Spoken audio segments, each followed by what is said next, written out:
16. When David had passed a little beyond the summit, Ziba, the servant of Mephibosheth, met him, with a couple of donkeys saddled, bearing 200 loaves of bread, 100 bunches of raisins, 100 of summer fruits, and a skin of wine. And the king said to Ziba, "Why have you brought these?" Ziba answered, "The donkeys are for the king's household to ride on, the bread and summer fruit for the young men to eat, and the wine for those who faint in the wilderness to drink." And the king said, "And where is your master's son?" Ziba said to the king, "Behold, he remains in Jerusalem, for he said, 'Today the house of Israel will give me back the kingdom of my father.'" Then the king said to Ziba, "Behold, all that belonged to Mephibosheth is now yours." And Ziba said, "I pay homage, let me ever find favor in your sight, my lord the king." When King David came to Bahurim, there came out a man of the family of the house of Saul, whose name was Shimei, the son of Gera, and as he came he cursed continually. And he threw stones at David and at all the servants of King David, and all the people and all the mighty men were on his right hand and on his left. And Shimei said as he cursed, get out, you man of blood, you worthless man! The Lord has avenged on you all the blood of the house of Saul, in whose place you have reigned, and the Lord has given the kingdom into the hand of your son Absalom. See, your evil is on you, for you are a man of blood." Then Abishai the son of Zeruiah said to the king, "Why should this dead dog curse my lord the king? Let me go over and take off his head." But the king said, "What have I to do with you, you sons of Zeruiah? If he is cursing because the Lord has said to him, 'Curse David,' who then shall say, 'Why have you done so?'" And David said to Abishai and to all his servants, "Behold, my own son seeks my life. How much more now may this Benjaminite? Leave him alone and let him curse, for the Lord has told him to. It may be that the Lord will look on the wrong done to me, and that the Lord will repay me with good for his cursing today." So David and his men went on the road, while Shimei went along on the hillside opposite him, and cursed as he went, and threw stones at him, and flung dust. And the king and all the people who were with him arrived weary at the Jordan, and there he refreshed himself. Now Absalom and all the people, the men of Israel, came to Jerusalem, and Ahithophel with him. And when Hushai the Archite, David's friend, came to Absalom, Hushai said to Absalom, "Long live the king! Long live the king!" And Absalom said to Hushai, "Is this your loyalty to your friend? Why did you not go with your friend?" And Hushai said to Absalom, "No, for whom the Lord and this people and all the men of Israel have chosen, his I will be, and with him I will remain. And again, whom should I serve? Should it not be his son? As I have served your father, so I will serve you." Then Absalom said to Ahithophel, "Give your counsel. What shall we do?" Ahithophel said to Absalom, "Go into your father's concubines, whom he has left to keep the house, and all Israel will hear that you have made yourself a stench to your father, and the hands of all who are with you will be strengthened." So they pitched a tent for Absalom on the roof, and Absalom went into his father's concubines in the sight of all Israel.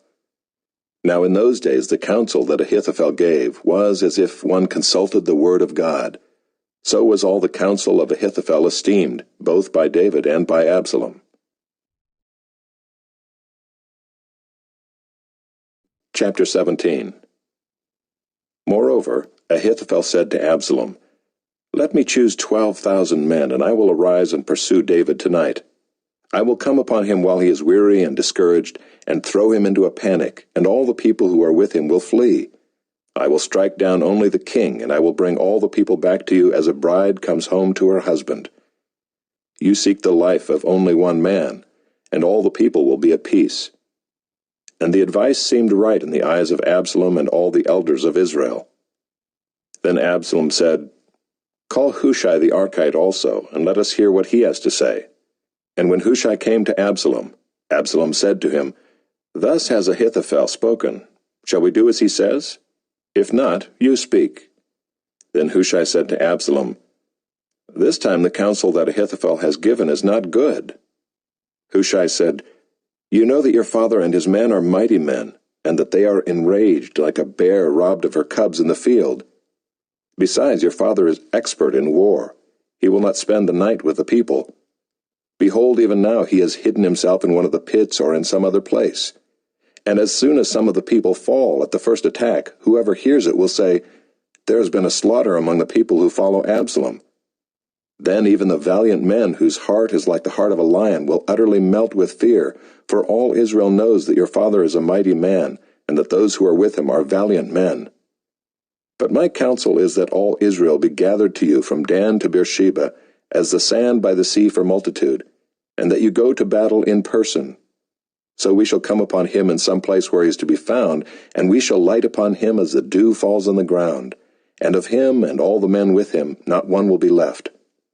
If he withdraws into a city, then all Israel will bring ropes to that city, and we shall drag it into the valley, until not even a pebble is to be found there." And Absalom and all the men of Israel said, "The counsel of Hushai the Archite is better than the counsel of Ahithophel." For the Lord had ordained to defeat the good counsel of Ahithophel, so that the Lord might bring harm upon Absalom. Then Hushai said to Zadok and Abiathar the priests, "Thus and so did Ahithophel counsel Absalom and the elders of Israel, and thus and so have I counseled. Now therefore send quickly and tell David, 'Do not stay tonight at the fords of the wilderness, but by all means pass over, lest the king and all the people who are with him be swallowed up.'" Now Jonathan and Ahimaaz were waiting at Enrogel. A female servant was to go and tell them, and they were to go and tell King David, for they were not to be seen entering the city. But a young man saw them and told Absalom. So both of them went away quickly and came to the house of a man at Bahurim, who had a well in his courtyard, and they went down into it. And the woman took and spread a covering over the well's mouth, and scattered grain on it, and nothing was known of it. When Absalom's servants came to the woman at the house, they said, "Where are Ahimaaz and Jonathan?" And the woman said to them, "They have gone over the brook of water." And when they had sought and could not find them, they returned to Jerusalem. After they had gone, the men came up out of the well and went and told King David. They said to David, "Arise and go quickly over the water, for thus and so has Ahithophel counseled against you." Then David arose and all the people who were with him, and they crossed the Jordan. By daybreak not one was left who had not crossed the Jordan. When Ahithophel saw that his counsel was not followed, he saddled his donkey and went off home to his own city. He set his house in order and hanged himself, and he died and was buried in the tomb of his father. Then David came to Mahanaim, and Absalom crossed the Jordan with all the men of Israel. Now Absalom had set Amasa over the army instead of Joab. Amasa was the son of a man named Ithra the Ishmaelite, who had married Abigail the daughter of Nahash, sister of Zeruiah, Joab's mother. And Israel and Absalom encamped in the land of Gilead. When David came to Mahanaim, Shobai the son of Nahash from Rabbah of the Ammonites, and Machir the son of Ammiel from Lo-debar, and Barzillai the Gileadite from Rogelim, brought beds, basins, and earthen vessels, wheat, barley, flour, parched grain, beans and lentils, honey and curds and sheep and cheese from the herd, for David and the people with him to eat, for they said, "The people are hungry and weary and thirsty in the wilderness." Chapter 18. Then David mustered the men who were with him, and set over them commanders of thousands, and commanders of hundreds.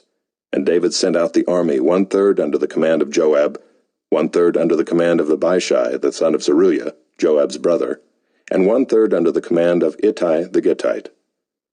And the king said to the men, "I myself will also go out with you." But the men said, "You shall not go out, for if we flee, they will not care about us. If half of us die, they will not care about us. But you are worth 10,000 of us. Therefore it is better that you send us help from the city." The king said to them, "Whatever seems best to you I will do." So the king stood at the side of the gate, while all the army marched out by hundreds and by thousands. And the king ordered Joab and Abishai and Ittai, "Deal gently for my sake with the young man Absalom." And all the people heard when the king gave orders to all the commanders about Absalom. So the army went out into the field against Israel, and the battle was fought in the forest of Ephraim. And the men of Israel were defeated there by the servants of David, and the loss there was great on that day, 20,000 men. The battle spread over the face of all the country, and the forest devoured more people that day than the sword. And Absalom happened to meet the servants of David. Absalom was riding on his mule, and the mule went under the thick branches of a great oak, and his head caught fast in the oak, and he was suspended between heaven and earth, while the mule that was under him went on. And a certain man saw it, and told Joab, Behold, I saw Absalom hanging in an oak.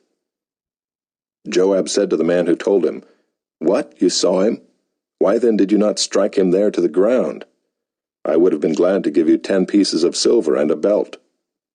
But the man said to Joab, Even if I felt in my hand the weight of 1,000 pieces of silver, I would not reach out my hand against the king's son, for in our hearing the king commanded you and Abishai and Ittai, For my sake protect the young man Absalom.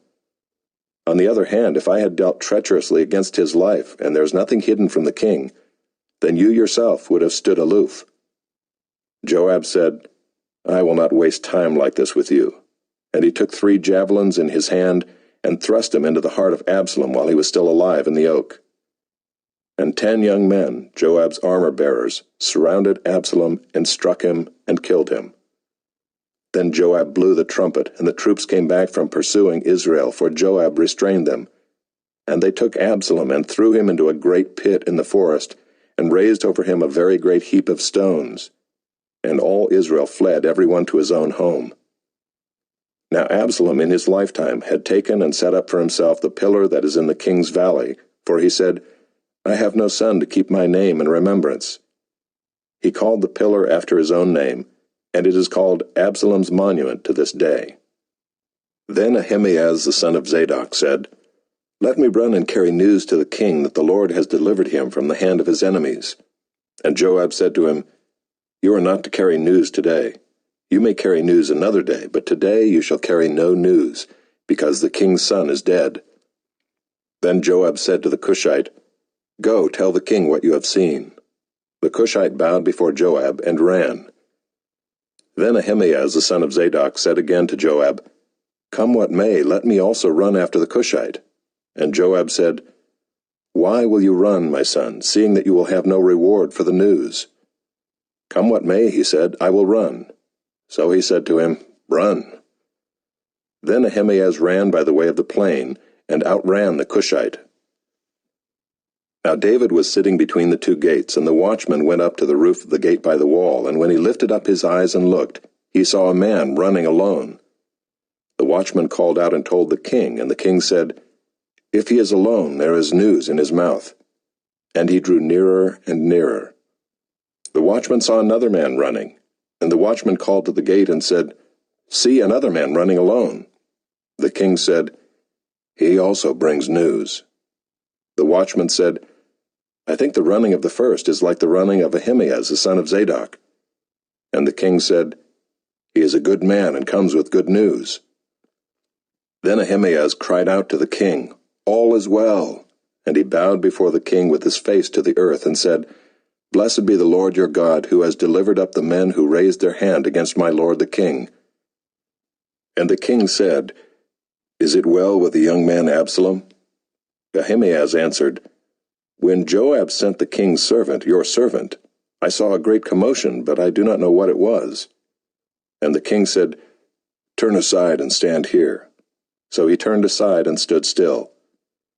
And behold, the Cushite came, and the Cushite said, Good news for my lord the king, for the Lord has delivered you this day from the hand of all who rose up against you.